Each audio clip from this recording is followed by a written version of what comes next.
வணக்கம் மக்களே, எனக்கு பின்னாடி நீங்கள் பார்த்துட்டு இருக்கிறது தான் ராமநாதபுரத்தோட அரண்மனை. இந்த அரண்மனையில் தான் நம்ம வீரமங்கை வேலுநாச்சியார் அவர்கள் 1730 பிறந்திருக்காங்க. ஸோ இந்த அரண்மனைக்குள்ளே என்னென்ன இருக்குது அப்படின்றத போய் நம்ம பார்க்கலாம். அதுக்கு முன்னாடி இந்த அரண்மனையோட வரலாறு என்னன்றது நம்ம பார்த்துருவோம். ஸோ 1600களெல்லாம் பார்த்திங்கன்னா மதுரையை நாயக்கர்கள் தான் ஆண்டுட்டு வந்தாங்க. ஸோ அவங்க ஆண்டுட்டு இருக்கும்போது இந்த பகுதியும் அவங்களோட ஆட்சிக்கு உட்பட்ட பகுதியாக இருந்தது. ஸோ இங்கே இருந்த மன்னர் பரம்பரை தான் பார்த்திங்கன்னா நம்ம வேலுநாச்சியார்கள் அவங்களோட பரம்பரை தான்.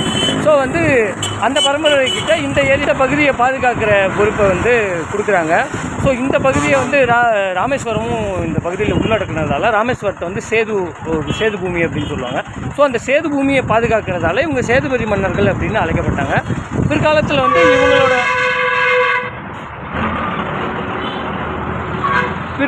இவங்களோட சந்ததிகள் வலுப்பெற்று நாயக்கர் மன்னர்களோட பிடியிலேருந்து தனியாக இவங்களே ஆட்சியை செம்மையாக நடத்திட்டு வந்தாங்க.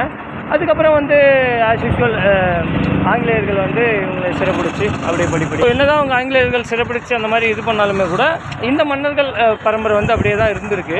அடுத்தடுத்த மன்னர்கள் இருந்திருக்காங்க. அதுக்கப்புறம் சுதந்திர இந்தியாவுக்கு பிறகு இது மன்னராட்சி கலைக்கப்பட்டு மக்களாட்சி வந்துருச்சு இல்லைங்களா.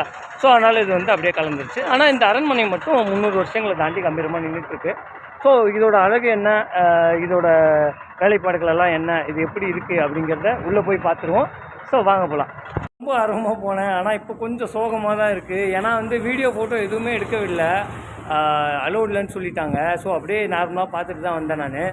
நான் உங்களுக்கு எல்லாம் காட்டணும்னு நினச்சேன். நான் சரி பரவாயில்ல, இது நேரில் கண்டிப்பாக நீங்கள் பார்க்க வேண்டிய ஒரு இடம் தான். நான் ஏற்கனவே சொன்ன மாதிரி வீரமங்கை வேலுநாச்சியார் பிறந்த ஒரு இடம் அப்படிங்கிறதால உள்ளே வரும்போதே நமக்கு ஒரு பயங்கரமாக இருக்குது, ஒரு மாதிரி புல்லரிக்குது உடம்பெல்லாம். ஸோ அந்த மாதிரி ஒரு இடம் தான் இது. கண்டிப்பாக நேரில் பாருங்கள்.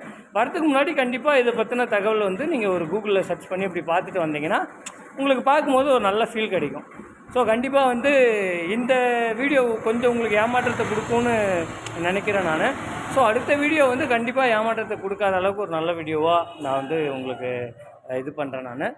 ஸோ கண்டிப்பாக ஒரு நல்ல வீடியோவோட உங்களை சந்திக்கும் வரை உங்களிடமிருந்து விடைபெறுவது நான் உங்கள் பயணப்பெருங்காதலன் அம்சுமான். நன்றி, வணக்கம்.